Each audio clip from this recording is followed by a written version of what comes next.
Dry Lung 2002. Okay. Yeah, sure. Yeah.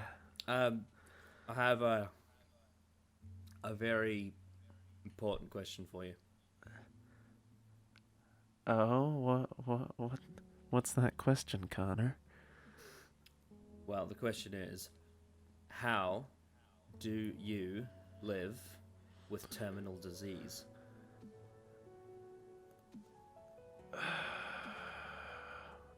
I don't know, Connor. How do you? You don't. Okay, that one was actually funny. I like that one. I liked that one because it's an anti-joke. I was. That's good. Well, Connor, I've got one for you. Actually, this time Oh. I have one for you. Oh, okay. It has nothing to do with the story, but I have one. Go ahead. Where did Captain Hook buy his hook? From Lord Slar's abortion clinic. No. From the second-hand store. From the which store? A second-hand store. Oh yeah, I've heard that one before. You see, these kind of dry jokes aren't going to work on me because I've already heard them all. That's why I'm the one sharing That them. upsets me. It's like That upsets me. It's like you're telling definitions to the dictionary, or you're preaching to the choir. I'll get you one day, He-Man. All right. Terminus, right? That's what we're watching. Yeah. So this is Worst of Classic Who series, apparently.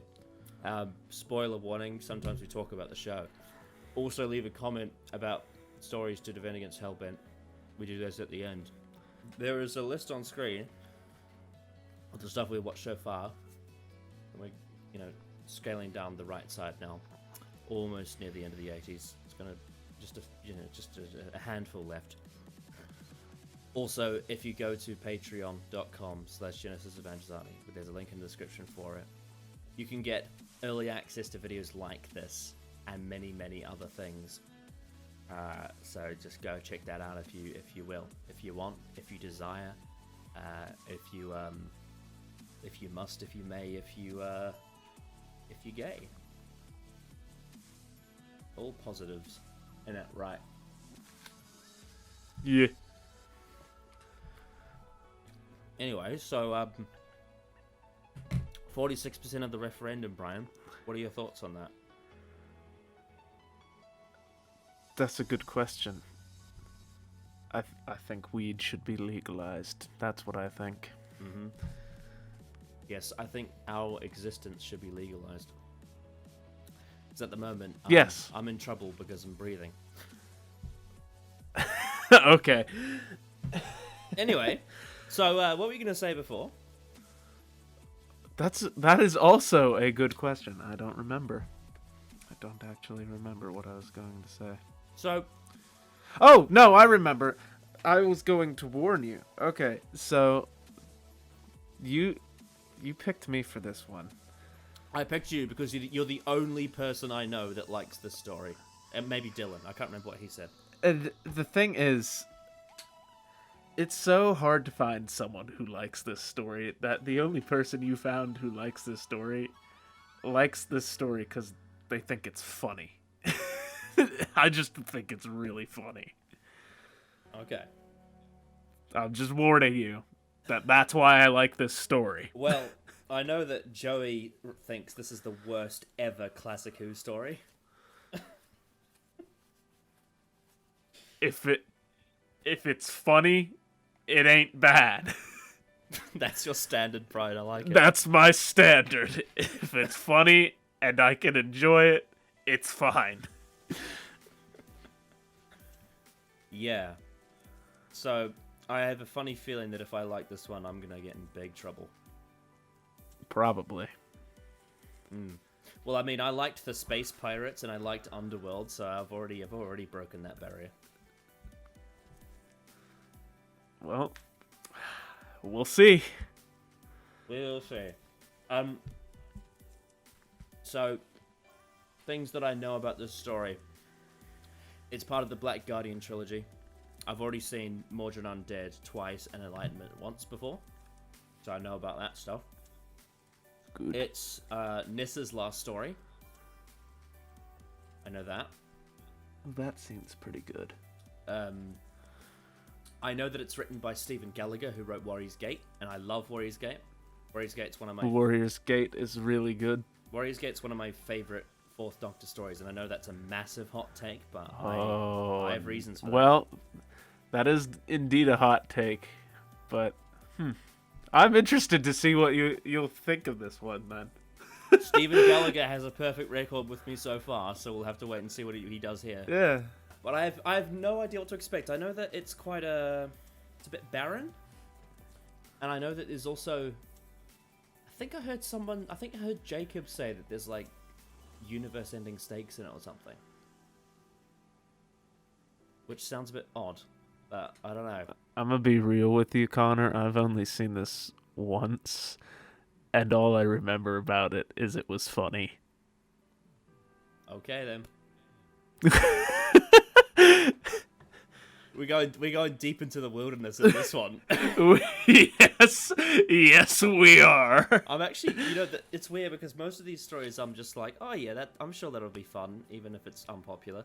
Whereas this is one of the ones that I'm like kind of genuinely scared of. I've been scared of watching Terminus. I'm just a bit like, this story is such an anomaly that I don't know what's gonna happen.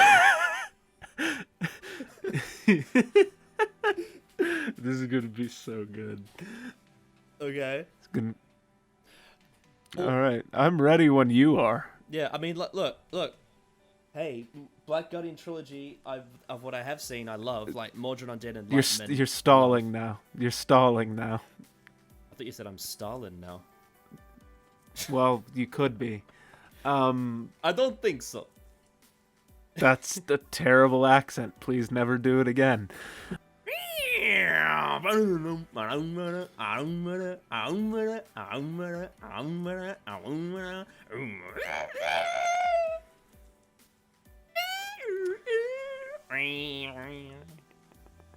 For those of you who are for those of you who are watching this is really funny because on Discord he keeps cutting out. Oh, really? Yeah. Oh no, it's because you're singing like that. Oh yeah. That's why. Frequency. Because I'm such a higher pitched opera singer. That's why.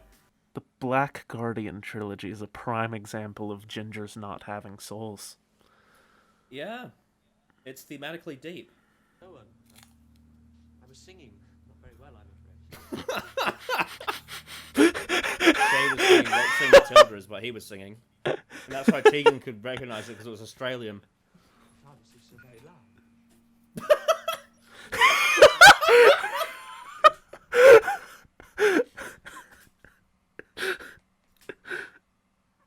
Actually, it's not entirely unreasonable for the Roundel to have just popped out, knowing Five's track record. Well, knowing the BBC sets of the time as well, yeah. Yeah, it's like Tegan should be used to that sort of thing at this point. Yeah, she probably yelled at him for like, you haven't bloody fixed this thing with some DIY, and he's like, it'll be done in a moment. Just let me get my... Oh, I don't have my sonic screwdriver anymore. Because the Fifth Doctor always loses. He loses everything. I wish the sonic screwdriver appeared in the end of Caves of Androzani, you know, like with all the floating heads. You just hear the sonic screwdriver going off. You just have Anthony Ainley's voice over the sonic screwdriver going, "No, my dear Doctor, you must die." And then the sonic screwdriver, like, the footage of it exploding is superimposed over the Doctor's face. Mm. And after the flash, that's when he turns into Colin Baker. Yeah. I love the way Mark Strickson makes Turlough feel so much older and weirder than he actually is. Like, his personality feels like an old person from the past. Yeah. What are you doing? Synthesizing an enzyme. I seem to need the practice. fucking nerds, am I right? Is it me, or is this like over the course of season 20, Nissa's like gotten more naked? No, this is actually a very common observation. Yeah, it's very strange. Like Arc Infinity, she's wearing a Traken gown, which is like full cover, and then there's Snake Dance, and she's like, her legs are showing, and then you got Mordred Undead, and she's even taken more off, and now she's like in her pajamas. Very strange. And this is, J&T being like, this is what straight men want, right? Probably. Tarlo! Oh my gosh. Famous line. Hello! The breakup is beginning. I can sense it. You reckon the Black Guardian watches, like, soap operas, and he's like, the breakup is beginning, I can sense it! Brian, you were supposed to laugh at that. I'm sorry, I'm more laughing at fucking Nissa. She's just reading a book. This is very abstract. Are you surprised this is the same guy who wrote Warrior's Gate? True. Ah, this is like leakage. Oh, skull. Stephen Gallagher does love his skulls. Nicely done.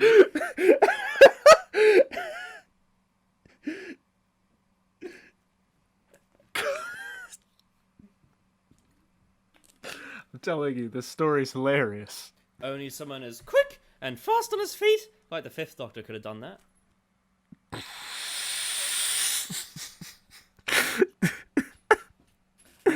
Oh, that was stupid. I want to know what all these skulls are about. This is definitely some kind of symbolism. Considering the story is called Terminus. I don't actually know what that word means. I think it means like the end point or something. Oh, yeah, okay. I see. What timing? Indeed. Not gonna lie, that skull thing, it looks like the kind of stamp that a skateboarder would use.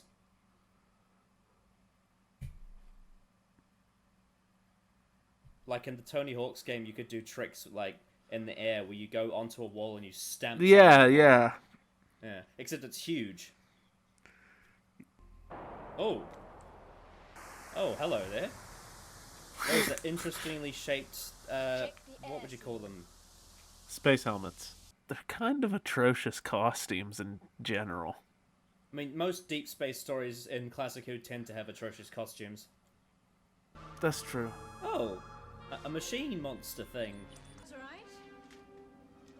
We're in the mood for company. You thought that was gonna be the cliffhanger, didn't you? I did. I really did. But another skull. Hello. You could do a drinking game. Oh, what is that?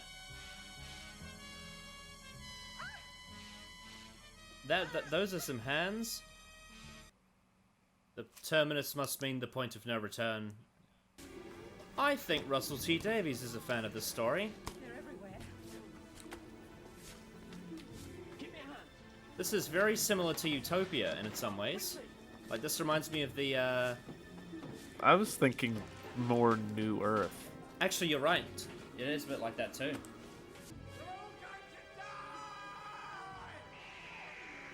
Alright. Nice. So what did you think of part 1? Oh, I liked it. It's interesting. A lot of it was built up and a lot of intrigue and atmosphere. You got the skull logos, you've got the whole company Terminus thing, you've got finding out about the ship going to die at the end, you've got... And some really, really funny slapstick and dialogue. Yeah, there was. And also Turlo being there makes it interesting, like his dynamic him being unhelpful makes it interesting, I think. Yeah, I liked it. Solid. I don't have much more to say. It was a bit of a slow burn, but I enjoyed that sort of thing. I was just sort of sifting away at you got these two characters that have come in and they're part of it as well. There's docking ships. They're going to I have no problem so far. I thought that was pretty good. Like I said, I remember thinking this story was laughable, so that might be a hint as to how good the conclusion to everything in part 1 is, but part 1's a pretty solid episode. Also, if you consider that, because we're talking about how I'm pretty sure Russell T Davies is probably a fan of the story because he's borrowed some elements. If you think about like the Impossible Planet, at the very start there's strange markings on a wall, and it's just like, well, Terminus is a bit like that too. Even though in that one it was language as opposed to this, which is more so I don't know. Is it a logo? Is it like a gang tag? Is it just a symbolic fucking thing? I don't know. I have no idea. Neither do Yeah. I have a lot of questions, so I'm interested to see where it goes. Anything could really happen, to be honest. I think the reason why I like deep space stories like this is that they're quite unpredictable. You don't really know where it's going to go and what's going to happen because it's so unfamiliar. Yeah. And that's something I love about stories like Planet of Evil, for example, or The Impossible Planet, or something I really liked about the storytelling at Underworld. There's no telling really where it's going to go, what's going to happen, and because it's Stephen Gallagher, I know that it's going to be a bit different.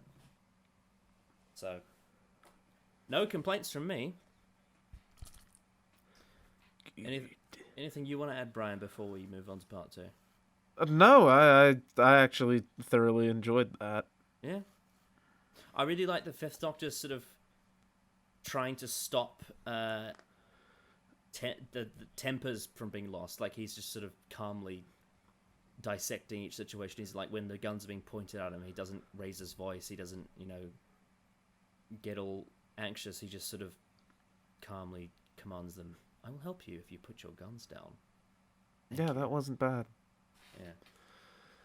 I've noticed in season 20 he's become a lot more you can tell he's less, because in season 19 he's a little bit naive at some points. Like he expects the best out of people, but then I think ever since Adric died he's started to become a little bit more pessimistic, a little bit more sort of people aren't really very good-hearted, are they? He's still got a bit of that sort of quiet temperament, but he's definitely starting to become a bit more cynical about people around him. And then, of course, once you get to season 21, he becomes a fucking very angry, pissed off Doctor. Yes. Yeah, and I like that sort of build-up of arc that he has across his run. It's something I really like about the Fifth Doctor. So, it's nice to see. Because Terminus is, like, kind of smack bang in the middle of his run, isn't it? When you think about it. Yeah, I think it literally is the middle of his run. Yeah. And of course, right before you had Mordrin Undead, which ties, like, it sets up something that ties right into his regeneration in Caves of Androzani. So yeah, this is the middle of his run's kind of, it's sort of the bridge. It's the bridge for him. The Black Guardian trilogy, I guess you could say, is kind of like a bridge for the Fifth Doctor in a way. Or just season 20 in general, I don't know. Hard to say, really. I might have to, if I was to go into a deep dive, I might be able to dissect it even further, but from what I can tell, there's definitely a shift between season 19 and season 20, Fifth Doctor, and I think Adric's death is one of the biggest things that caused it.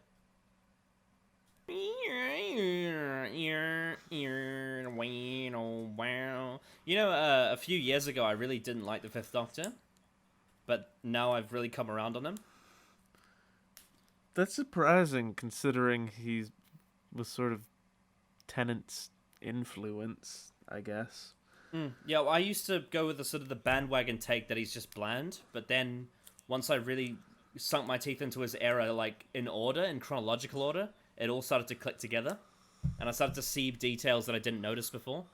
And I think also listening to Big Finish highlighted the things that I didn't notice either.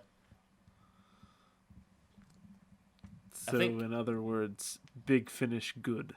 Yeah, but I think it's just the Fifth Doctor is one where it requires context to fully understand his character, I think. And yeah, you can definitely see Tennant's influence somewhat by Fifth Doctor. Well, you can argue, even just based on the fact that the Fifth Doctor is probably one of the more human Doctors anyway. But it's also the one that he grew. One of the ones he watched as well. Like he was one of the ones who he grew up with. One of the ones he watched as he grew up. He is also, I'd argue, the first Doctor that is really relatable to like a human, despite all the technobabble that comes out of his mouth.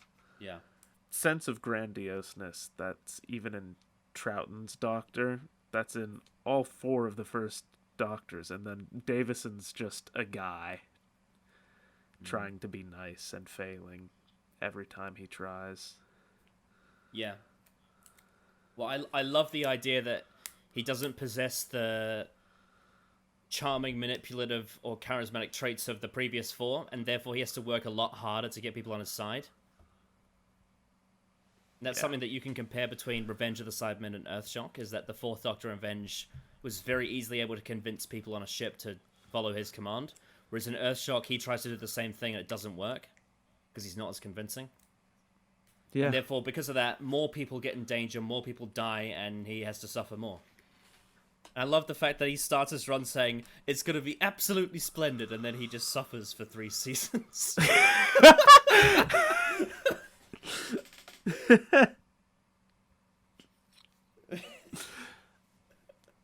He and his friends. Like, literally, the guy who dresses in a cricket outfit and has a stick of celery on his fucking lapel is the one that suffers the most.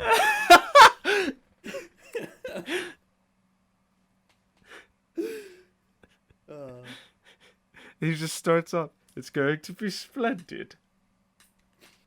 That's really funny. Yeah. Imagine if after Adric died, Tegan was just like, you told him it was going to be splendid.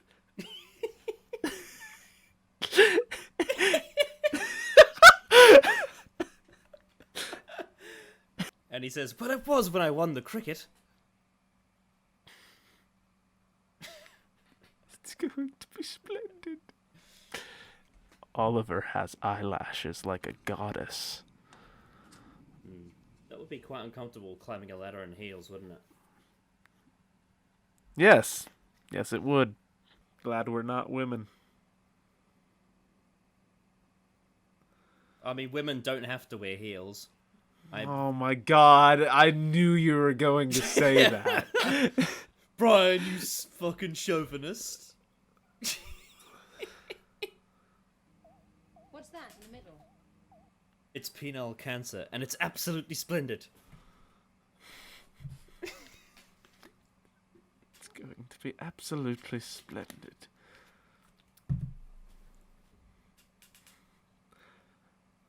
Now you get to suffer 3 years of eating your words. I like this concept. It's like a plague ship. You know what? I'm watching this with the subtitles on. And I'm noticing why people don't like this story, but I'm also noticing why they're wrong. The story is actually written pretty well so far. The acting and the set design and the direction has kind of been atrocious. It could be pure coincidence. But Terminus seems to be at the exact center of the known universe. Ah. I see. So it's at the point of explosion. I didn't know that. That's interesting. Oh my god, what the hell is that?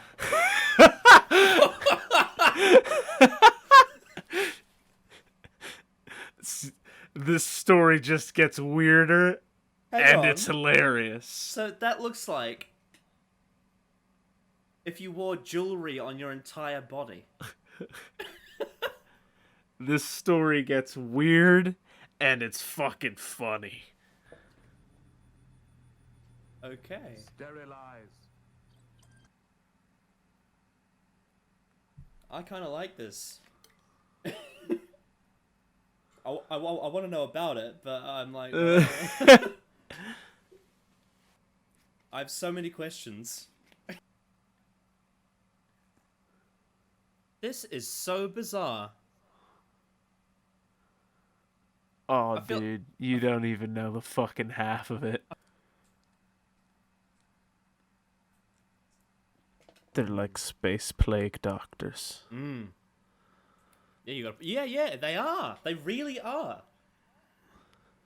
I mean, I can see why someone who's a casual viewer wouldn't be interested in this, but I am. This is definitely niche content. Like, this is fucking... This is, like, really deep sci-fi. This is also probably why I did not like it when I was younger. With the drugs. All ladders must This is quite topical, isn't it, Brian? Isn't it?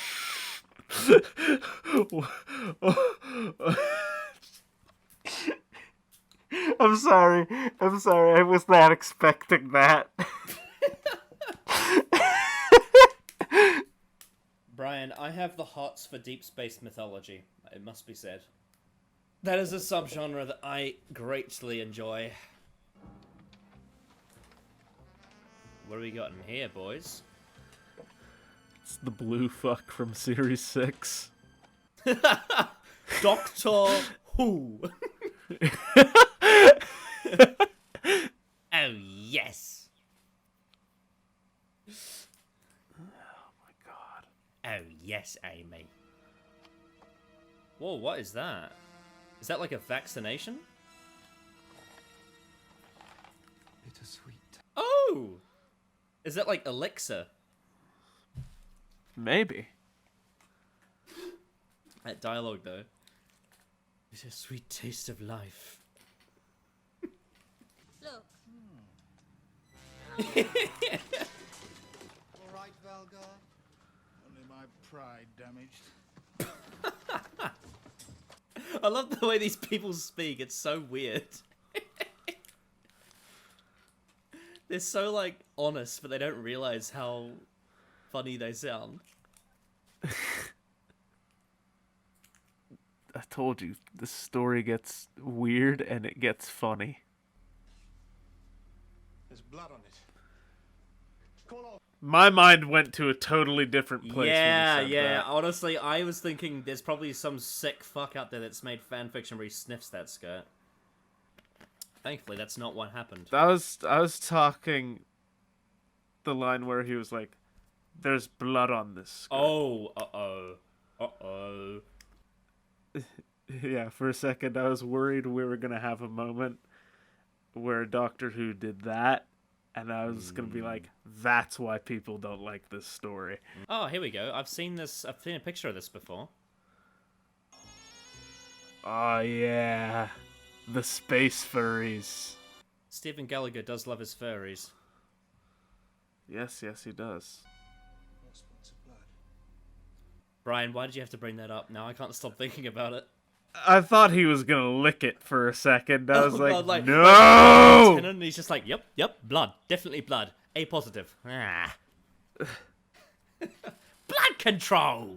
I actually think this story is quite creepy. It is pretty creepy. Yeah. Like, it's so void, and all of the characters are just so... I don't know. It's hard to say it, really. It definitely has an Fuck, atmosphere. Connor, What? are What? we What? gonna be the two fuckers who like Terminus? I hope so. Because I'm kind of unironically enjoying it right now. Oh, yeah. It's really good. And I know for a fact that when I research this story after the fact, I'm probably going to discover some new metaphorical subtext that will completely, add more to the story, because that's what Stephen Gallagher does. Or at least it's what he did with Warrior's Gate.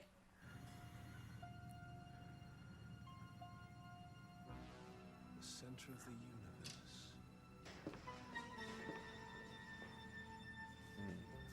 This is actually an amazing concept too, like the whole center of the universe thing. Wouldn't surprise me if Stephen Moffat's a fan of this story too, considering he wrote The Big Bang. There's just a cult. There's a cult of people who like Terminus. It's like Heaven's Gate. We all realize we like Terminus and commit suicide at the end. I thought it was funny. I mean, Russell T Davies likes a lot of the very unpopular stories. Like, I know he likes the Leisure Hive too, because the Famasi are very similar to the Slitheen. And then he also likes the Crotons, because there's a lot of things in that story that are in his stories. And also because he said, I heard him say in an interview that he likes the Crotons. Did you like the Crotons? I did like the Crotons. Have you liked every story you've watched with someone No. who enjoys it? No. Oh. Wow. Actually, that's a good question. Yes, because Mason also disliked Time Flight. So that doesn't count, does it? No, it doesn't.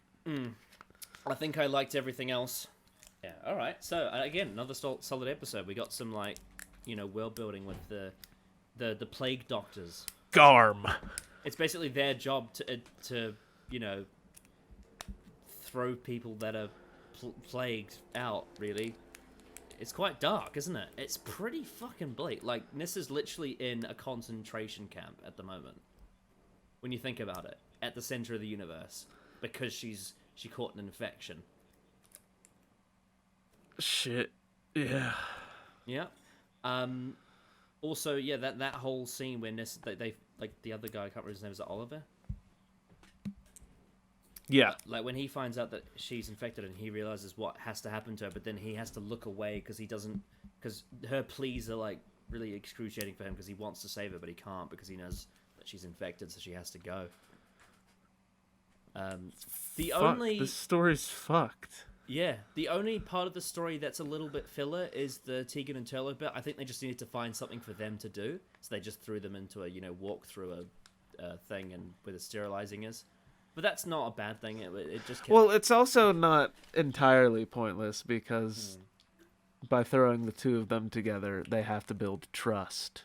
Yes, true. And also considering all the shit that Turlo's done already. In fact, he caused this to happen at the start. Yeah. And I did notice that, I think, was it the last episode or the episode before, Turlo says something and Tegan cracks a smile. So yeah, there's the trust is being built. Yeah. Also, I really like how. So obviously the Doctor is in a moment of he's a bit worried about Nissa because her skirt's gone and she's obviously gone somewhere dangerous, and that's he's obviously going to go find her. But I really like that bit where he goes to the middle, and he looks and he says, the center of the universe. Like, he's got this real curiosity because he's never been there before. It's something that he's always heard about, I assume. I always love when the Doctor has a curiosity for things about the universe and about time. And he just sort of stands there to see it, and it really, that line in Colony in Space where he says to the Master, I want to see the universe, not rule it. I think it really stays true to that core thing that the Doctor has always had, is about seeing things, and how he's so fascinated by all of the universe's places. And, as a traveler, he's very fascinated to see these things. And by seeing the center of the universe, it's a thing that he's always wondered what it would be like, and now he's seeing it. So I really like that. I really like that little moment. Obviously, the costumes, like, they are very... they are very, like, second-hand shop, aren't they? Like, they're kind of... Yes, they are! They are Halloween costumes, but I don't know. I don't mind that. Peter Davison's face comes towards me like he's going to kiss me every time, but I never feel the kiss. You won't feel it because you're contaminated like Nissa, and you're going to be sent into that void. My heart already is the void. Also, maybe another reason why Russell T Davies might be a fan of the story is because the Satan Pit also has air vents in it. Could just You be can't see, speculation. but I'm nodding. I'm nodding. He's so open and honest about his intentions. I think that's like what all the people in this part of the universe are like. They're just so honest. They're blatantly honest about everything. This story has a really good score. I'm not surprised though, because I'm pretty sure it's Roger Lim. And Roger Lim is Pog. See, she's literally in a concentration camp. Are you in charge? Be quiet. Please listen. This is pretty dark for tea time TV, don't you think? Another reason people don't like it. The drug that keeps them alive. What are they going to... Another reason why Russell T Davies likes this story, because it has a Welsh person in it. But I rather think they're going to let us die. Jesus Christ. Sarah Sutton looks like she's gonna fucking lose it. Coloured water. They must think we're fools. They've even reduced the size of the consignment. Why the cutback? Maybe our performance is down. But we process everyone who comes here. Why doesn't the company send someone? Politics. I have your word on that. You have the veneer as your witness. Think of it as a bet. I really like these actors. I know you didn't like the acting before, but I really like these actors specifically. Yeah, Which- these guys are good. He'll succeed. And you will give him what you say? This is like a deep space high IQ version of the Cave of Skulls. This storyline. Good. And what's the garm? You'll find out soon. All right, you don't need to be mean to her just because you're diseased. It's not a person, is it? Turn around. It is a fake.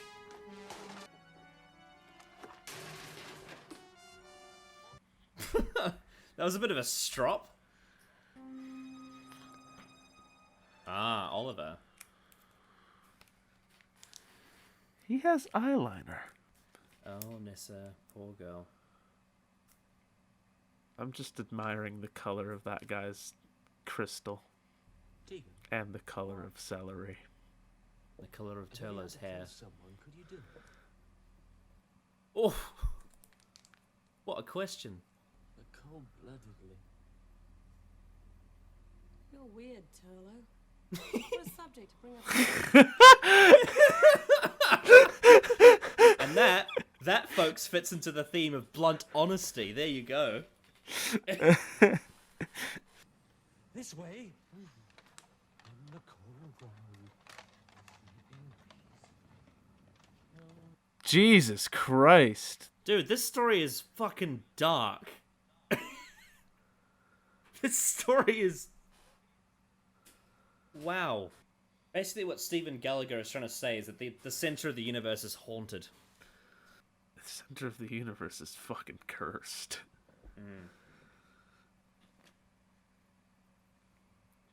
Would you want to go here, Connor? No, I would not. I'd rather go to fucking North Korea, mate. Yeah, this is pretty fucking bleak. If I watched this as a kid, I would have gotten fucking nightmares, dude. I've been taken in by this story. I've never Yeah. really paid attention to the actual plot before. Yeah. It's pretty good, isn't it? Yeah. Like, it is offbeat. Maybe It is offbeat, but I'll give it that, but it is good. maybe it's another situation like Leisure Hive where the 4th episode is really bad. You see, well, I used to think that until I rewatched it, and now I like it. Leisure Hive episode 4. Really? Yeah. Once I understand the story, all of the context made sense, and it completely changed my mind on it. The pilot's dead, you know. Jesus fuck, dude. Still there. He's going to fire up the engines again, and they won't take it, and the Big Bang will happen all over again. Holy shit. He's not wrong, though. He's speaking the truth. Do you think maybe why people don't enjoy the story is because there's like hardly any levity whatsoever? Like, it's just so visceral. Maybe. Ah, that would be the pilot. Mummified in his spacesuit. Terminus was once capable of time travel. Time travel? Enormous. Biggest explosion of all time. Event 1. Ah. Yes. Whereas the first explosion created the universe, the second would undoubtedly destroy it. Oh. Fuck. Brian, Yeah? I really like this story. I'm kind of right there with you. The universe-ending stakes are actually earned. They're really good. A scientific exploration of how the Big Bang happened. That's fucking brilliant. So, big twist. The whole thing with Terminus is this is how the Big Bang happened. And the fuel exploded and caused the Big Bang. And then they traveled forwards in time till after the explosion happened. And now there's going to be potentially another one that'll end the universe. But in its place, we'll create another one. Wow. Except, because it's their universe, to them it'll just seem like the universe is ending, would be my guess. That is my headcanon for how we explain Big Bang 2 working. This is so much better for me. Like, just for me personally, this is a much better way of exploring this idea than what Moffat did. Because Moffat did this as well in Series 5 with the Big Bang and Big Bang 2. But it was so just, like, it was really lazy, I think. Not necessarily poorly written, but just really lazy and really simple. And it was just purely just, oh yes, the Silents want to explode the TARDIS for reasons we don't know. Big Bang 2.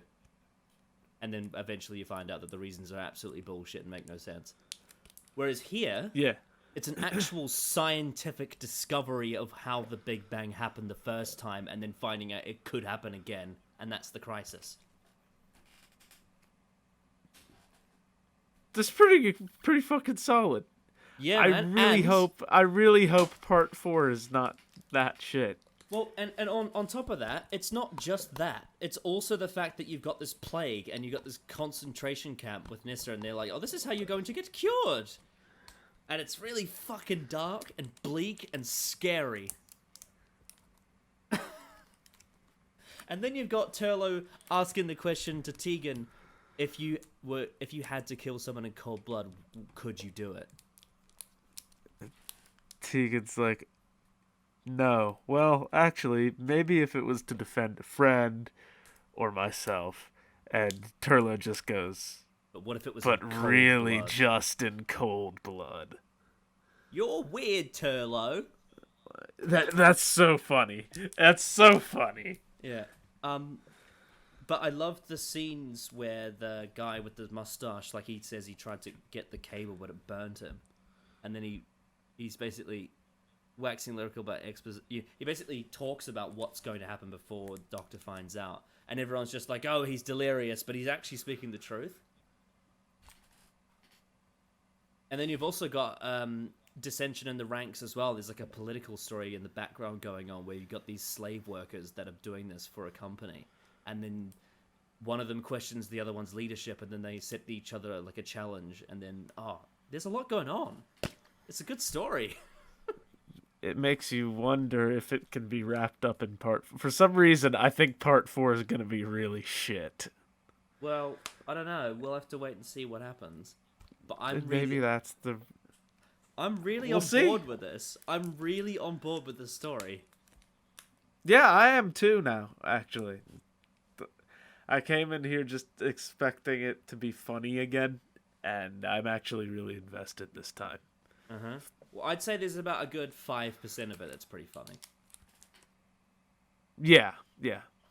But for the most part, it's this. For the most part, Terminus is kind of this cold steel knife just slowly cutting away at you, and it's pretty fucking bleak. Maybe that's why people don't like it. Well, I don't know. should, Joey said it was stupid. So why? Because the costumes are Halloween-esque, and is it a nonsensical story? you just told me that's what Joey said. So Yeah, I'm sure he has said it's stupid. Sure, but Joey likes a lot of things that are stupid.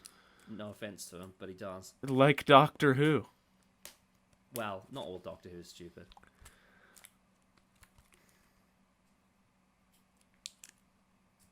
Sure. Sure. I mean, as good as the writing is, there's still a space furry.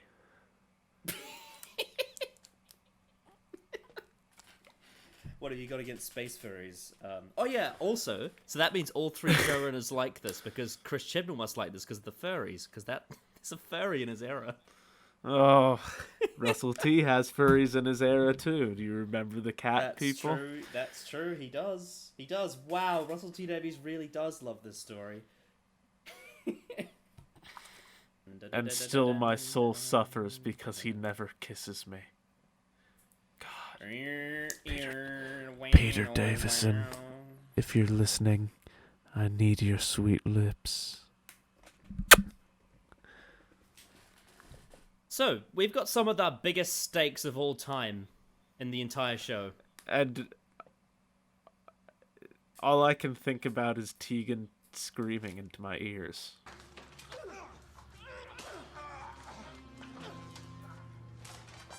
That choreography was not that good.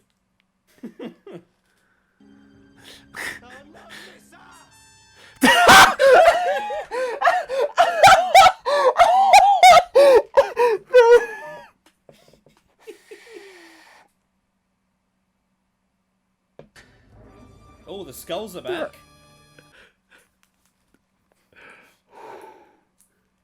No, Nissa! Oh, that was great. If we don't work, we don't get the hydromel we need to stay alive. Oh, wow. Capitalism. Vicious, extreme capitalism. In the sense of, if you don't work, you die. It's like oxygen. It is a bit like oxygen, actually. Oh my gosh, it's kind of a lot like oxygen. Stephen Moffat likes it too. Operating within permitted tolerances.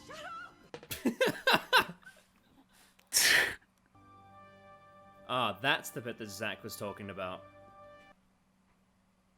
I see. Oh. That's the trouble. Can't remember. But boy, you must. Short-term memories. Oh, that was foreshadowed as well. Oh. I'd appreciate it if you'd hurry. Is this necessary?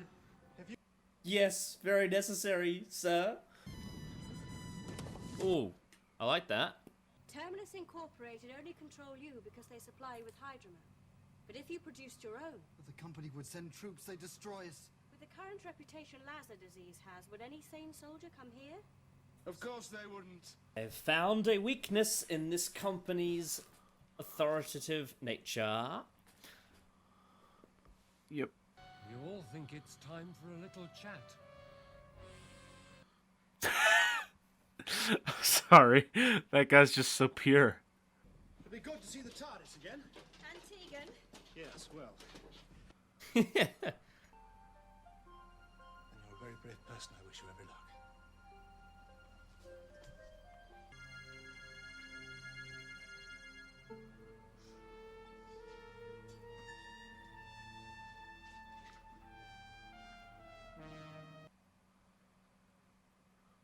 You know what? That was better than I was expecting. That exit. I was expecting it to be really bad. I think part of it was aided by the return of the music from Keeper of Traken. And that obviously leads into enlightenment. Yep. So, thoughts on Terminus? I mean, it wasn't the most extravagant ending, but like, it worked. Like, I get it. Like Nissa would be very useful to them, so I can see why she would feel valued in that, in that society, even though it's very dangerous. Quite brave of her. I actually thought the stuff between the Doctor and Nissa worked really well at the end. Yeah, especially I think the acting from Peter Davison was really good in that scene. Yeah, there was so probably much, there was so much weight to the words he was saying. Yeah. This is a bit of a downer of a story. Because the problem, well, there are two problems in the story. There's obviously the universe-ending stakes, and then there's the problem of sick people. Mm-hmm. The problem of sick people just isn't resolved. Well, it's kind of resolved in that the cure actually works, and that was kind of a twist. Yeah, but it ends on more of like a hopeful ending than a conclusion ending, because by the time the story ends, Nissa still has to find a way to synthesize a version of the cure that doesn't kill people, doesn't she? Yeah. Yeah, so like, you the viewer don't actually get to know how Nissa's story ends. Yeah, it is quite an open ending, isn't it? Yeah. This was a very, very off-key story, wasn't it? Like, it was very outside the box. And I think that was what I was expecting from Stephen Gallagher. Because Warrior's Gate is very outside the box. Do you think this story being so outside the box probably is what, I guess, keeps people away from it, turns people off of it? I think there's a multitude of factors, but I don't think it's... The factors that it is doesn't turn me off the story at all. In fact, I actually quite liked the story a bit. Like, I thought it was pretty good. Joey's gonna kill us, Brian. Joey is gonna kill us, because before I had the excuse of, I think it's ironically good, in the sense that I think it's funny, but I actually enjoyed it this time. Mm-hmm. Terminus was pretty fucking good. Oh no! Connor, we have more shit opinions. No! I thought that I'm gonna move on to another point. I thought Turlo was really well used in this as like a B plot, like the way he's conflicted about killing the Doctor in cold blood, and at the end he decides that he can't do it. He just can't do it. He can't bring himself to kill him, and it just pisses off the Black Guardian even more. I like that at the start of the story, Turlo is part of the reason why this all happens, why they end up in this crisis, but then right as Piglet is about to pull the trigger, he hesitates. Yeah. But then at the end he realizes, actually, I can't go through with this. This is too much. You know, I can't bring myself to actually kill the Doctor. But then, of course, he's under so much pressure because the Black Guardian's threatening him as well. It's like, wow. Just fucking hell, dude. Christ on a pike. Mm-hmm. Terminus is bleak. I mean, really bleak. Yeah, man. I mean, it is called Terminus too. So yeah, it is. It is. But this is a fucking bleak story. Yeah, that's Damn. Was also, on top of that, there was a whole like political backstory to it as well, like the corporation basically forcing them to work, otherwise they won't have what they need to survive, and that's what tied into the end with Nyssa, her being able to create a cure for them so that they wouldn't have to be enslaved by the corporation anymore. Yeah. And I like how the Doctor realized that this ship could repeat the same thing it did before and create another big bang and end the universe. And it required that... What was the character? The tall, furry-looking character? He was the only... The Grom, or Grant... Garm? Garm. Yeah. Garm. It was the only thing on the ship that had the strength to actually reverse the lever. And I like how, because of that, the Doctor frees him. Like, he breaks the box and frees him. I think that's a really nice payoff. See, for that. I could have sworn... obviously, it didn't end this way, but from my memory, I could have sworn the Garm ended up having to hold the lever in place for all of time. Or something. Well, that's not what But happened. that's not the case. That's not how it ended. I thought that was how it ended.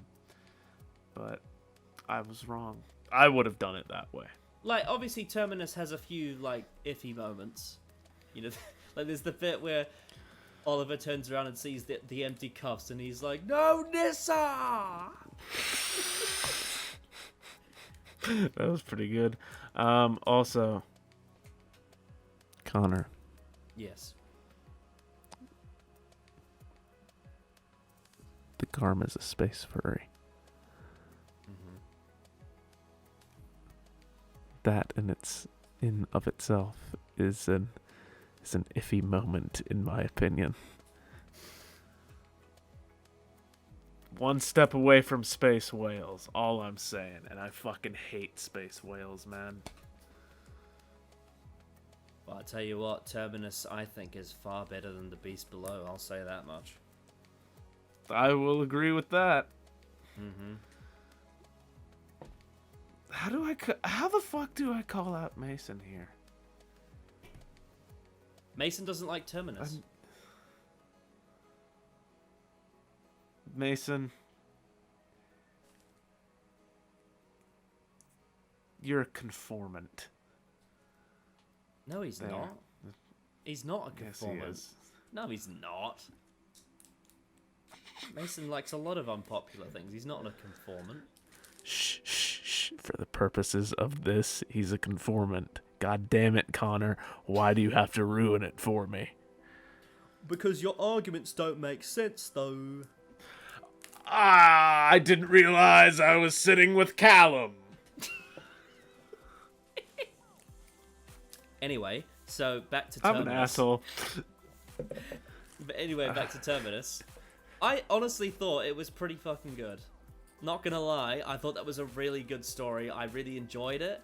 It was cold, bleak, dark, atmospheric, had really interesting plot.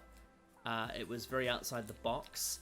I thought, I thought there was a lot to like here. That character that got burned by the cables and he was basically doomsaying the end of the universe. I fucking loved that character. He You know what? genuinely scary. I'm just nodding. I agree. Genuinely scary. Like, and I will say that about this story. This is a story that actually makes me unsettled, which is rare. Really? I wouldn't say I was unsettled by it, but it is. Yeah. It does get a little fucky in some places. Like, I was just sort of sitting in my seat, like, I didn't feel safe watching it. You know what I mean? And that's quite a powerful thing. Yep. Well, fuck Connor. We all learned. We all. It was about the friends we made along the way, after all. Mm. Yeah, this is an underrated story.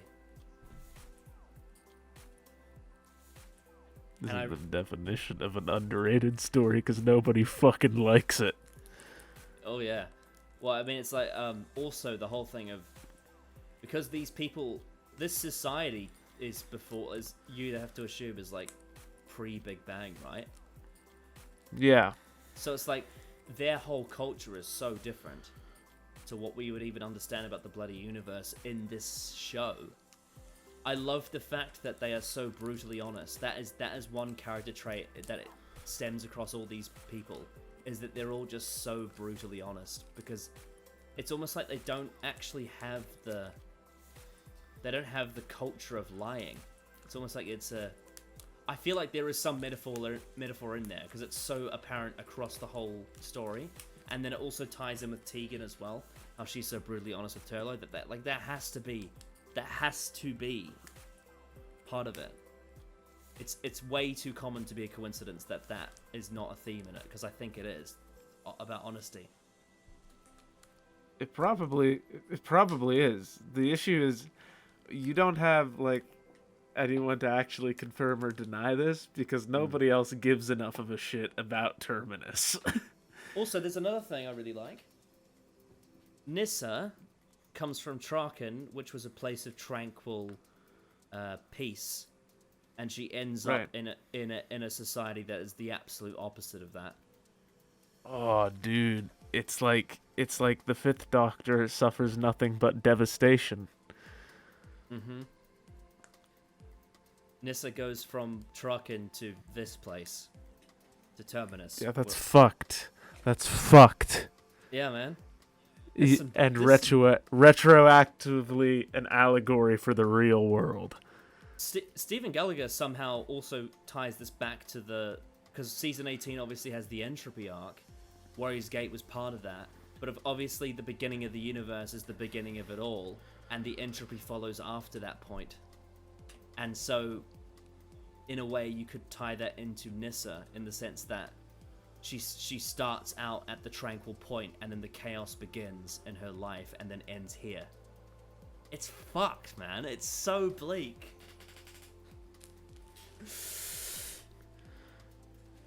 So all of the entropy... Jesus Christ, you're right. The entropy in all of Season 18 stems from the events of Terminus.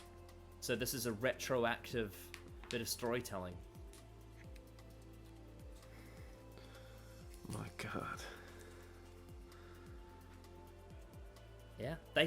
Stephen Gallagher somehow made The Big Bang a political story. How did that happen? That's pretty fucking cool. Also, that suggests that the Big Bang isn't the start of everything. Like, there was life before it. I think that's really interesting. And it's this kind of... It's this kind of theory that the universe keeps on going around in circles, and the Big Bang keeps happening over and over and over again, and time just keeps looping. I think that's... Connor. Yeah, Brian? Connor, we like Terminus. Mm-hmm. We like Terminus, Connor. Yeah.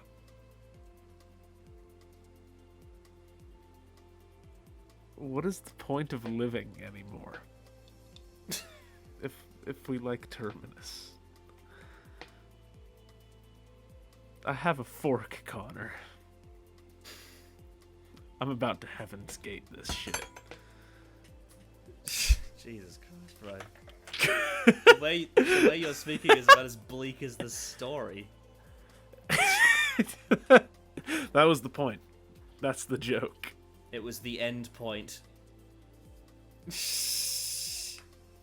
Yeah. The point of no return.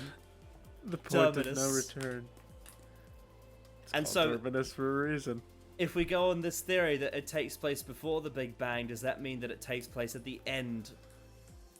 So, Terminus is at the end, and then it happens before the Big Bang, before the beginning.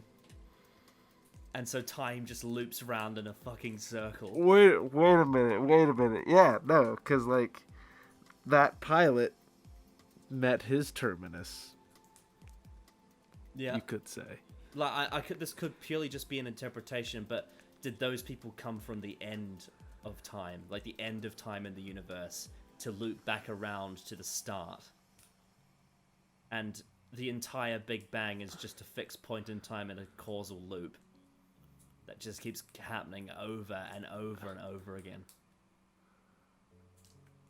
And it's just entropy. Yes. Like, entropy turns to chaos. Well, chaos turns to entropy, and then like the dice gets reshuffled and reset. So like it's like when you've got like all of let's say you've got like a box of coins. You flip half of them heads and half of them tails on each side of the box, and that's the start of the universe. And then you close the lid, shake the box up, and then open it. It'll be chaos, like it'll be all assorted randomly. And then the end of the universe, Terminus, happens. The box gets rearranged to where it was at the start, and then the Big Bang happens again.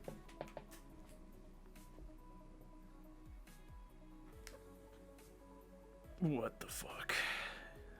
We're thinking way too much about Terminus, Connor. No. I'm serious. I genuinely think this Connor. is what the story might be about, because Warriors Gate showed the effects of entropy, and I think this shows the actual source of entropy in the universe. I think you might be right, but also we're thinking way too much about Terminus, Connor. Yeah, but Brian, I don't give a fuck if it's unpopular. If it's a good story, it's a good fucking story. Is it? I guess it is a good story, isn't it? Fuck me. I think it is. I think it is too. And there's probably a whole bunch of metaphorical subtext that I didn't even pick up on, that if I research about it, it'll probably tell me. And there'll probably be even more. Because it's Stephen Gallagher, and he's a fucking genius writer that writes really, really, really intelligent stories that seem to go overlooked. Yeah, it's a shame. But yeah. Damn. Terminus good. Terminus is really good. Not perfect. Like, obviously, some of the stuff on set, like the tension, like you said, between the cast, maybe. Then also some of the few dodgy acting moments. Some of the costumes are very funny, but as a script, as an actual story and a concept, fucking brilliant. I reckon. Yeah, I think it must be the execution of the script which is people's problems, because like the script itself is fine. It's the way it's actually shown to you is kind of meh. I mean, I think someone said about Warriors Gate, and it might be the same with Terminus, is that Stephen Gallagher's scripts, they're written like these novels, and they have to be condensed down to a TV script. Like, he writes this entire massive story. I think Chris Bidmead said that Stephen Gallagher's script for Warriors Gate was like 4 times the size of what it ended up being on TV. Christ. Like, this dude writes fucking massive, like novel-length stories. And then they're just like, well, this is impossible to do on TV. You have to condense it down. This guy is fucking smart, dude. This guy is so smart. Imagine Terminus at 12 parts. Yeah, well, I think, like, imagine, like, these scripts probably, I could see them as, like, Hollywood films, really. I could see them as, like, big budget Hollywood films where he's getting Terminus. Because they are so awesome. But the thing is that it's so niche that they wouldn't have enough money to afford it. Right. Yeah, I think it's a brilliant script. And for the most part, it works. I think it's got a really creepy vibe, really creepy, like, quite bleak execution. And there's a couple of, iffy, funny moments, but on the whole, I thought Terminus was pretty damn brilliant. Like, for the most part. I can't believe I'm agreeing with you. Do not conform, Brian. Do not conform like Mason. Will not conform, will be edgelord. Hell yeah. Alright. Anything else you want to discuss about the characters of the plot before we move on to the next bit? You said all I had to say and more, essentially. Yeah, I really like the grim atmosphere. I think there's some super fucked up stuff in this story. I like the metaphors and allegories to the bubonic plague, especially at the beginning. It was pretty cool. Yeah, I like it. It's good. Yeah. I'm really interested to know what the the symbolism behind the skulls are as well. It may just be death, but I be think it's interested as to know. simple as it's the end point. Yeah. In terms of reception, this is often considered one of the worst stories of all time. It's very unpopular. Out of the 2014 DWM, it was ranked number 209. That's very low down. What's the last number? The Twin Dilemma was like 241, I think. Okay, yeah, that is pretty low. Yeah. That's upsetting. The funny thing is that I've seen most of the stories in this lower half now, and I actually like a lot of them. So, at least the classic Who ones. It's pretty funny how that works. My chair is very squeaky. Like, dude, this story's ranked below Nightmare in Silver. I think that's a crime. So do I now. Yeah, what the fuck? What the Why? fuck? Oh, man. What a crime. So yeah, obviously it's written by Stephen Gallagher, who also did Warriors Gate. I think he's a brilliant writer. Absolutely genius. Like, he's so clever. And I don't mean that in a pretentious way. I don't mean that in a pretentious way. I mean as in he's an actual intellectual that writes really interesting stories. No. You've brought it upon yourself, Connor. Brought what? It's so clever. It's so clever. Terminus I is just so sat clever. there. It's so clever. I just sat there and I said, let's decorate it with skulls. I sat there and laughed. I said, it's because it's the end. It's because death. Do you reckon, like, The Big Bang, the Series 5 finale, is like the Hollywood fairy tale version of this story? Probably. Except instead of exploring the actual concept, it just has them running around a fucking museum. Sort of like a lot of Moffat scripts, which have a concept, then don't explore it. Yeah. Just tell you about it in exposition. Mm-hmm. The direction was by Mary Ridge. I believe this was the only story that she directed. I can't find any others on her TARDIS wiki. I think the visual style was really cool. I like a lot of the shots that she did on film with Turlo and Tegan in the air vents. Okay, And, yeah, that was pretty good. She captured a lot of the symbolism quite well. I think some of the choreography was a bit sloppy. No, Nissa! Yeah. I'd say the direction was somewhat of a mixed bag, but I would have more positive things to say than negative on the whole. What do you think, Brian? Nah, I think the direction's pretty bad. Really? What was bad about it, do you reckon? A lot of, like... Well, choreography is part of direction at this point. The angles were really like something out of the 60s. Like, it reminded me of, you know, that scene in the Aztecs where Ian fights Ixta, I think is his name? Yeah. And it's sort of all shot from above. Just, there's a scene in the there's a scene in the Time Warrior that's like that, actually. Yeah, it's just sort of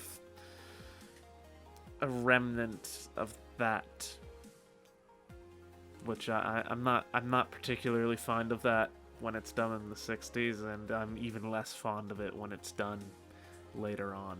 I think that's it really distracts me for some reason. I liked a lot of the directing down under the vents, as you said. Just, I don't know, I felt a lot of the shots were boring. There were some shots early on, sort of like in the middle of part 1, which confused me about where they were in the ship. So like the geography of the ship. Yeah. Okay. Mainly with the door. Right. I see. Yeah. Yeah, overall, I just think the angles are a little far out as well. Like, each shot is very far away from the characters.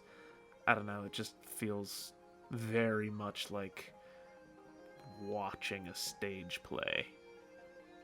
Okay. And watching a stage play when you're watching a stage play is fine, but we invented the TV to not be stage play-ish. A lot of 62 is very stage play, isn't it? Yeah, but it's forgivable because, you know, you're still working out the kinks of early television. By the 80s, you should be aiming for better. Even by Doctor Who standards, you should be aiming for better. Okay. I did think that they captured a really good atmosphere, though, on the whole. I think the lighting for this story is really good. Not huge on the whole design of everything, but I do think the lighting's really good. And if you've listened to my review of the Ark in Space, lighting is a big thing for me when it comes to filmed mediums. That's one of the biggest issues I have with Warriors of the Deep is the lighting. Yeah. So, I really liked the lighting in this story. I think it's pretty good. Yeah. Yeah, definitely.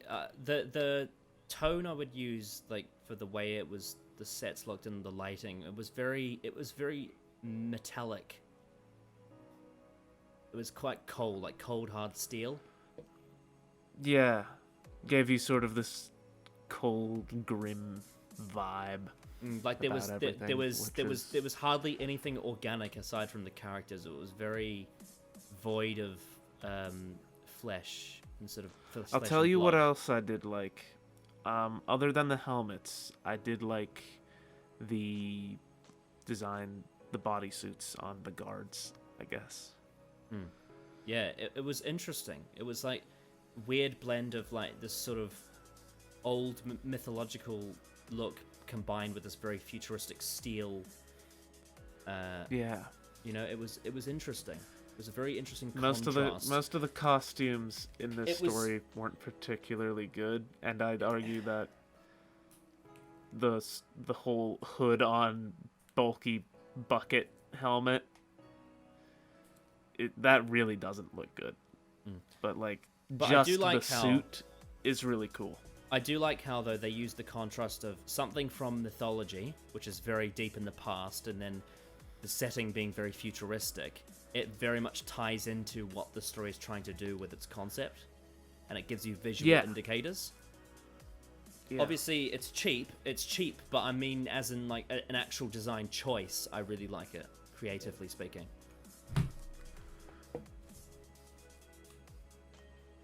I agree. I really like the concept. I like the script. The script's really good. Oh, absolutely, yeah. I genuinely believe if this story was made on a big budget, I think people would like it a lot more. At least I hope so. Probably. I hope that they'd like it a lot more. Yeah. I really enjoyed it. Oh, yes. And yes, the music was by Roger Lim. I thought his music was great. Fantastic for the atmosphere of the story. Like, Roger Lim is always great, and I thought he did a really good job. I really liked the whole score. It was never he never went. He was sort of just constant, really. I would say it wasn't like it was like highs and lows in terms of tempo. It was just very, very consistently good. I would say the music was. It had the right mood and the right atmosphere, and the right sound. So I thought he did a really good job. Yeah. Wouldn't say it's my favorite Roger Lim score, though, because that's probably either Caves or Revelation. But, yeah. Did you like Roger Lim's score, Brian? I did like Roger Lim's score. It was pretty good. Indeed. Yeah, you can easily... Even if your set's not great, you can easily capture atmosphere with the incidental music and the lighting. And that was something that we That was something that we said about that let down Destiny of the Daleks a bit, is that it didn't have enough incidental music. Yeah. Like, it only had about 90 seconds worth in the whole I don't story. think the lighting in that story is particularly good either myself. I mean, obviously you've got like a lot of like ugly browns and grays, but the sets aren't dark enough. They're still overlit. Yeah, well, the Destiny of the Daleks set was very like, it was. This story. This story. I'm trying to get it off like a sort of. It may be a bit of an odd way of putting it in an analogy, but the feeling you get when you see a pile of like crunched up balls of paper of different colors. You just see a pile of crunched up paper, and it's just a bit like annoying to look at. That's kind of how the vibe I got from the Destiny of the Dalek set. It was like crunched up balls of paper. Whereas Terminus is like if you threw a whole bunch of steel bars and grates on the ground and you saw a pile of steel. That's what that story was like. Might be in a weird analogy, but that's kind of how I put it in terms of the way the sets were lit. They nailed the atmosphere, if nothing else. Great. So I'm very interested about this part because there's a lot of questions I have about this story in terms of like just how it was conceived. Are you ready for some trivia, Brian? I am ready for some trivia. This story has one of 3 descriptions of how the universe started. The others are in Castrovalva and Slipback, as the exact fuel used by Terminus is never mentioned, but apparently produces radiation as a side effect of energy generation. It's plausible to believe that Terminus is fusion-powered by hydrogen, and its release of fuel and the inrush of hydrogen mentioned in Castrovalva are the same event. That'd be a nice tie-in, actually. Because they do mention that in Castrovalva, and the Master wants to take them to the Big Bang. Yeah. This story is well remembered for its controversial at the time scenes in which conservative Nyssa gradually removes some of her clothes, leaving her in little more than a shift by the story's end. Sarah Sutton claimed that it was a parting gift to her male fans. Jesus. Whoa. I do think that was a bit weird. What the fuck? I do think that was a bit weird. I've never seen Nyssa as a particularly sexual character, so I think that is Neither have I. jarring. It's a very jarring thing to do. Yeah. Yeah, Like, I'm not a huge fan of it. Like, if it was River Song doing it, I would be like, well, that's very in character. But if it's Nyssa, I'm like, no. Feels wrong. I will say that is probably one thing about the story I thought was bad, was just that one detail of Nyssa's clothes being removed. It's a bit weird. While it's weird because I definitely know the real world reason why, you could also chalk it up to, at that point in the story, she's really feverish and just wants to cool down. Mm-hmm. Which is something feverish people do. Unbutton their shirt, take off their pants if they're at home. Yeah, I don't know. It's a bizarre thing that exists, isn't it? It's just a bit like, I don't know. I'm not saying I don't think it has a place in this story. No. Like, despite the fact that people do that,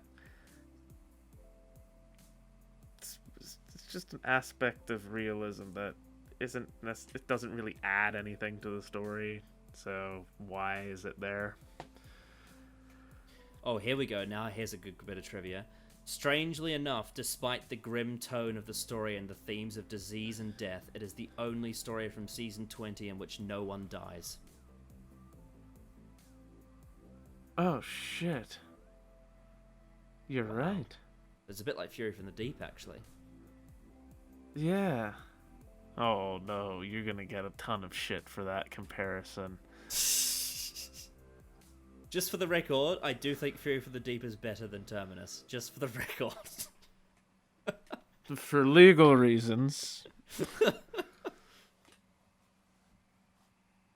Hydromel comes from two ancient Greek words, the word for water and the word for honey. Hydromel translate as honeyed water or mead. Interesting. Martin Mancance's role as the voice of the spaceship's computer was credited as Tannoy voice. Under the mistaken belief that Tannoy was a generic term for public address system, shortly after Part 1 aired, the office received a letter from Tannoy Limited pointing out that the term Tannoy was actually a registered trademark referring to products manufactured by them. Oh dear. Lawsuit. Hooray! Lawsuit over Doctor Who, which Michael Grade wanted gone. And the very next year they got Warriors of the Deep, which was kind of the nail in the coffin. Yeah. This is one of the only stories where the TARDIS interior is seen, but not the exterior. And is also the only story in which the TARDIS's chameleon circuit functions correctly. Originally, the Doctor and Nyssa were supposed to shake hands as they parted, but Peter Davison and Sarah Sutton decided that she should kiss her on the cheek instead. I think it actually works. For some reason, there's something about that moment that it's really subtle and it works. It's almost like, I don't know. I can't put my finger on exactly what it is, but there is something more to their connection that we don't really get to see on TV. And I'm not saying it's necessarily romantic at all. I'm just saying that there is something deeper about... Doctor steps in as a surrogate father figure? Maybe. I don't know. It's hard to explain. But, that moment did feel right, and I don't know why. It just did. Yeah, because despite my shifting opinions on this story, I've never disliked that scene or thought it was out of place. Do people typically think it's out of place? I have no idea. No one ever talks about this story. That's true. Sarah Sutton cried real tears when she hugged Janet Fielding during her goodbye scene. It was very convincing, wasn't it? The pilot was originally being dressed with cobwebs. Peter Davison objected, observing that the pilot was not meant to be dead, but simply moving very slowly, and Mary Ridge accordingly ordered them removed. But also, why would there be cobwebs on this ship? Wouldn't that just be a bit weird? Yeah. The production was fraught with technical difficulties, including problems with costumes, delays due to electrical problems, and a misbuilt set. The result was that some scenes had to be recorded on improperly lit sets. Production ran seriously late and several scenes were taped hastily, much to Peter Davison's frustration. That's probably why there was tension, because they were hurrying. And part of it was to do with an industrial dispute between the BBC and the Electricians' Union. Wow. Oh my god. They had to work against Yeah, the I've clock. heard it said that this story is the reason all the other actors decided to quit the next year. Because Part 1 underran, Eirich Sayward asked Stephen Gallagher to provide 2 new 1-minute scenes. Unfortunately, Gallagher misinterpreted the request and instead extended several existing scenes to fill out 2 minutes worth of material. Consequently, Gallagher's amendments were discarded. That's funny, though. The first day of filming was plagued with problems. A power failure resulted in a 2-hour delay when the crew were finally ready to go. Mary Ridge discovered that one set had been erected off its marks, incurring a further stoppage. Then John Nathan Turner was forced to call a halt to the recording of scenes involving the interior of the TARDIS console because the correct circuitry was missing. This meant that Ridge had to record sequences on other sets which were not yet properly lit. Later, it was learned that neither of the drone robot probes had to be tested, and before being brought into the studio, and indeed only one of them was found to work correctly. Despite all of these disruptions, Ridge was able to complete almost all the scenes of the set within the TARDIS and the adjoining liner corridor. Wow, okay, I have to say big props to that director, because she really pulled off this story with the conditions she had. But she had a lot to do, I didn't and she realize pulled it off. I didn't realize that it was that troubled. Jesus Christ. Stephen Gallagher felt that this was much greater intellectual experience than his previous script, describing it as a sober affair compared to the box of firecrackers that is Warrior's Gate. That's no. I disagree. I think Warriors Gate is pretty fucking smart. Like, it's obviously a lot more sensational than Terminus if you're into that. But I do think that the actual concepts behind it are brilliant. I think he's selling himself short with that one. I think you're right, because I really like Warriors Gate too. Eirich Seward felt that the script would be better suited to a film and that it lacked dialogue. I said that before, that like this could make a really great film. Really great sci-fi film. Yeah. I think Sayward is right as well. I think it would make a better sci-fi movie than Doctor Who's serial. Oh my god, apparently the Garm costume was so hot that the actor inside fainted several times during recording. What the fuck? Jesus Christ. Peter Davison named Nyssa as his favourite companion, and he was upset that Sarah Sutton was leaving whilst she didn't leave of her own accord and didn't want to go. So she was forced out by the production team then. That's probably another reason there was tension. Alrighty then, Brian. Conclusion and rating out of 10 for Terminus. Conclusion is I like Terminus and fuck you. Connor. Yeah. It's gonna be an 8, Connor. I'm giving Terminus an 8 out of 10. I just want you to internalize how crazy that sounds. Heaven's Gate! Thank you. Thank you, Brian. Terminus is actually got a brilliant script based on an incredible concept that is executed so bleak and really, really unsettling for me to watch in the best way. This is deep space mythology mixed with high concept sci-fi. And it also features a really interesting companion exit that really ties up her character in an interesting way that takes her from a place of tranquility to a place of despair, but in a hopeful note that she can help the people recover from this sickness. And it's really interesting. And the only issues I really have are to do with some of the issues that the production present, but the actual script itself is fucking amazing. Like, it's a really, really good script. And I honestly think that if this had been a top-notch production, this could be like a classic, like an all-time classic. Unfortunately, it's not due to some of the issues of the production, but the actual story itself is fucking great. And like you, I'm also going to give Terminus an 8 out of 10. Terminus is the Heaven's Gate of Doctor Who. Ryan, we both just gave Terminus an 8 out of 10. What's going to happen to us? We have to commit suicide.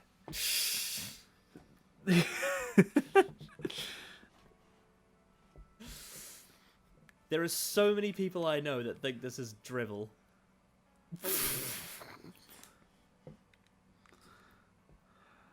Joey hates it. Zach hates it. Jacob hates it. Will hates it. Matt hates it. Everyone hates it. Fucking Miles Taylor hates the story. Dylan's just gonna be like, goddamn Cal from fucking Unearthly Child. He's gonna be like, it is good to have something to laugh at. And it's us. It's us, Connor. They're laughing at us. They're laughing at us because we found the cure and they didn't. Oh yeah, Mason doesn't like this story either. Yeah, what a fucker. What a conformative freak. Tisk tisk. You know what? With your glasses, Mason, 4 eyes, you look like the masks from Terminus. Yeah. All they need is a McDonald's logo on their bodies. Exactly. I'm gonna shut the fuck up now. That was dumb. Well, there's one more thing we have to do, Brian. Oh no, I have to defend something. Now, I know that you really hate the story, and so do I. If you think it's actually worse than Hellbent, I would be willing to do a versus, but it depends on which way you lean, which story you prefer of the two. Okay, what are they? We are going to be defending Arachnids in the UK against Hellbent. Oh, no. Oh, no. Do you think you're capable of doing it, or do you think Hellbent is actually better? It's real close. Real close. In fact, I wouldn't blame you for leaning either way. But I think Hellbent is worse. Mm-hmm. Again, I will default to my argument of Arachnids in the UK has an out-of-character moment for the Doctor, but it is less damaging to the mythos of the show. They both have out-of-character moments for the Doctor in regards to guns, actually. Interestingly enough, that's something they have in common. Yeah, that is true. But the difference is that the Doctor's out-of-character moment in Arachnids is to do with... It's terrible. It's really, really badly written. But it's to do with the difference between torture and execution, which is something that she does in Randscore as well. And it's a really, really, really, really, really, really dodgy bit of writing that has no companions question her logic and her morals around it. And that makes no sense, especially because Yaz is not only a policewoman, but a Muslim as well. It's really bad, but I think the moment in Hellbent is much worse, because he legitimately shoots someone in cold blood because he loves Clara. And it's so forced and so unjustified. I think the character assassination is a notch. Yeah, at least you can make the excuse of... with Arachnids in the UK, it's just, it's a misplaced line of thinking in the heat of the moment. Yes, I think Arachnids in the UK is almost completely and utterly garbage from start to finish. However, I think there is one thing about it that I will praise slightly. I do like the scenes where Graham sees ghosts of his dead wife. I do think those scenes are well done. Oh, yeah, those are good. Those are real good. But apart from that, it's pretty fucking awful. I think it's... Hellbent and Arachnids in the UK are probably the worst characterizations in the show of both those respective Doctors. Arguably, I'd say maybe, you could argue maybe something like Kablam for 13 as well. But I think Arachnids is definitely one of them. And I would also say Hellbent is probably the worst for 12. But I think it is that critical difference of the character assassination in Hellbent being a lot more extreme than the one in Arachnids, is I think for the Doctor is one of the biggest differences. Yeah, apart from I that, agree. Apart from that, it's really hard to actually differentiate here, because apart from that, both stories are kind of utter drivel.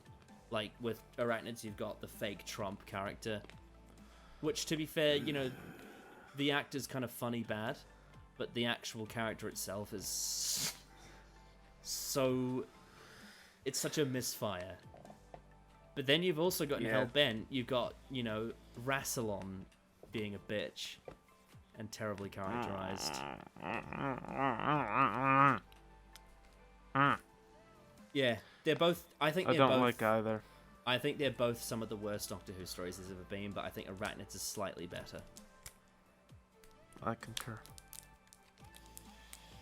And I don't know whether I can actually say much more than that.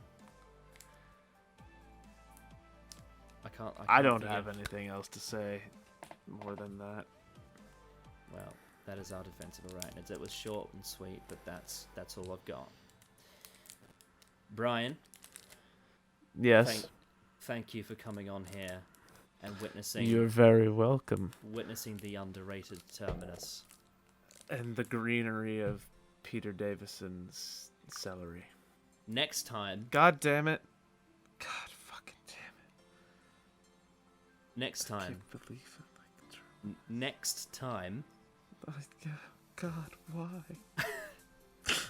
you're having a bloody existential crisis because you like a TV episode. Fuck, I like Terminus. It's almost as bad as that time. I figured out that Spider-Man 2 isn't the perfect movie.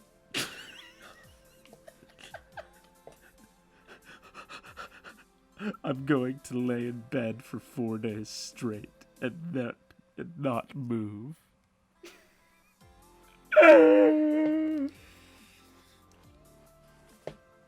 Anyway, next time on Worst of Classic Who, I'm going to be watching The King's Demons with Will Maddox. Who? He likes that story? I don't know. I can't remember what he said about it, but that's who I'm going to watch it with. Well, it's shit. It's really shit. I've never seen it before. I'm with Team Dylan on that one. King's Demons is rat ass garbage. Well, we'll have to wait and see what I think of it. What, Brian, if I like The King's Demons, what's going to happen? I think the Doctor Who fandom is going to have to collectively execute you. Because you like all the terrible. You like all the terrible. Yeah, I like the Space Pirates, and I like Underworld, and I like the Leisure Hive, and I like Terminus. You're so fucked. You are a sick fuck. And I think the Time Monster is an all-time classic.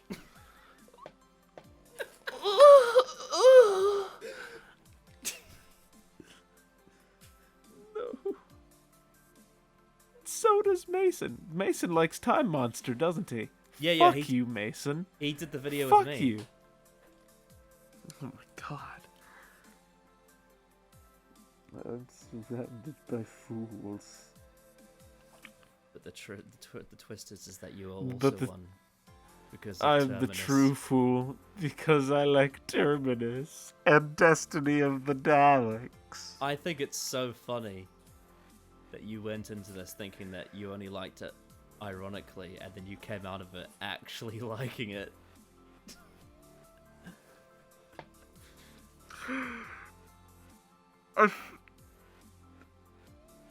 Existence is pain at this point. Existence is pain. Anyway, we'll see I you all next time. crave the bittersweet kiss of death. We will see you all next time for the King's Demons.